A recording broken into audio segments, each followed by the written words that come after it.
At itong tatandaan mo, kapag tumakas ka muli at may nasaktan sa aking mga tauhan, ihanda mo na sarili mo libingan.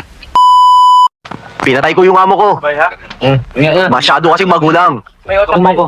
Pati sweldo ko, iniipit. Lagi pa niya ako pinagbibintangan kapag may nawawala sa pabrika.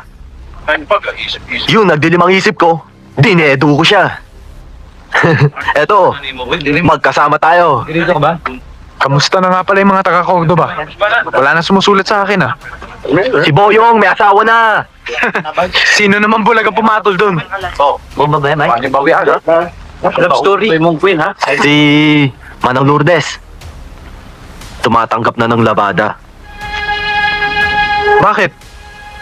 Paano wala ng trabaho si Manong Luciano? Lagi na lang siyang nasa bukid. Ikaw, huwag kang mabibigla ah.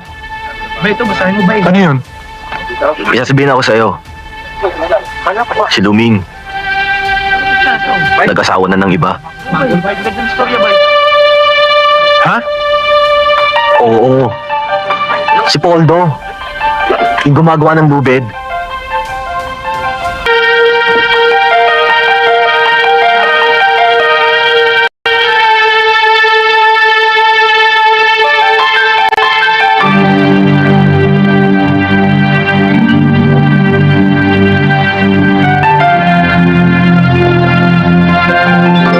Masasabog ang lugar na.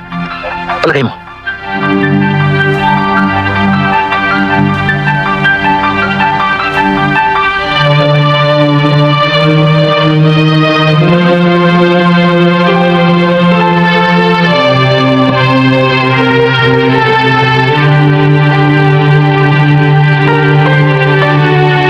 Haranahin niyo na. Bogler, bakapan mo ko. Talugin natin to.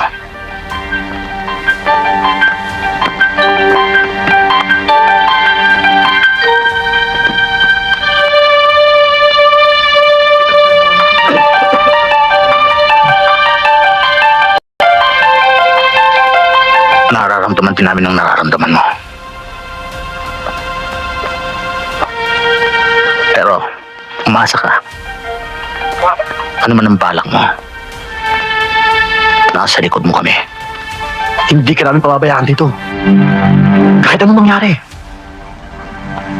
Kami ang bahala sa'yo. Paano na ang anak ko? Paano na si Brian?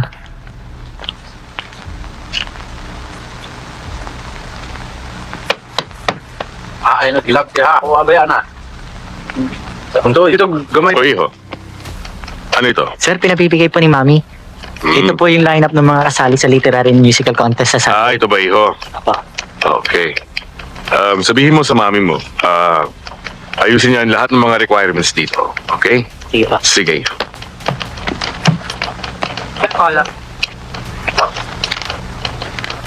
Ano nga pinag-uusapan natin? Tungkol po sa Tadeco, kung pwede akong pumasok ng trabaho. Tadeco. Alam mo, Felipe, inalisan ko na ng pribileyo mga pugante magtrabaho sa Tadeco. Sinira niyo ang pagtitiwala sa inyo ng kolonya. Ano pa mga hanapin niyo, ha? Lahat ng mga bilanggon dumarating dito, binibigyan namin ng pagkakataon para kumita. Pero ano? Anong ginawa niyo?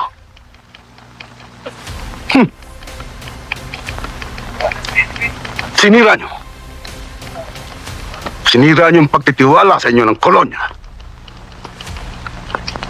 Pero hindi na ho mauulit yun, sir.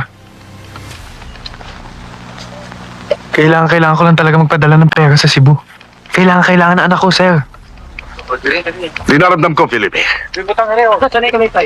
Dahil nang tumakas ka, marami akong mga tauhang nasaktan, nasugatan. Kaya inuulit ko sa'yo, wala ka ng karapatang muli magtrabaho sa Tadeco. At itong tatandaan mo, kapag tumakas ka muli at may nasaktan sa aking mga tauhan, ihanda mo na sarili mo libingan.